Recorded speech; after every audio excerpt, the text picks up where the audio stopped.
Hey, Pastor Mike here. On location today from a very, very important spot in my life.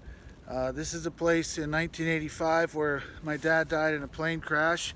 I'm standing where the plane came to rest, and if you can see behind here, the sort of cleared path coming down is still clear all this time from where the plane came down through the trees. So obviously a very sad spot for me, but also inspiring, because I've come up here several times a year ever since it happened, and I've learned a lot from God through the years.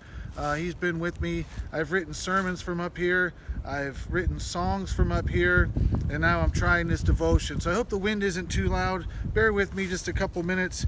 We read this from Matthew 28. Now the 11 disciples went to Galilee, to the mountain to which Jesus had directed them, and when they saw him, they worshipped him, but some doubted. And Jesus came and said to them, All authority in heaven and on earth has been given to me. Go therefore and make disciples of all nations, baptizing them in the name of the Father and of the Son and of the Holy Spirit, teaching them to observe all that I have commanded you. And behold, I am with you always to the end of the age. Now that's a great passage. It's very familiar, and a lot of times I think we get stuck on the go and make disciples, go and do stuff. And yes, that's very important to do. But one of the key things that you do not want to overlook in here is when Jesus said, I am with you always to the end of the age. And I have drawn on that for years. When my dad was gone, I grew up obviously without him here, and this has been a good thing for me to come here from time to time. And it's just that reminder that God is still with me through all of it. Whatever the calamity, whatever you're going through, whatever the tragedy, God is still with you.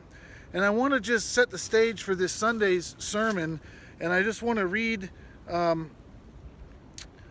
quote from Henry Nouwen. He says, "The pain and struggles we encounter in our solitude thus become the way to hope, because our hope is not based on something that will happen after our sufferings are over, but on the real presence of God's healing spirit in the midst of sufferings."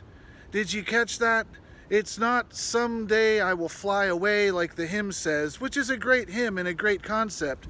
But it's not just that we're looking forward to when the sufferings are over, everything's going to be better. Our real hope is in God's healing spirit in the midst of our sufferings now.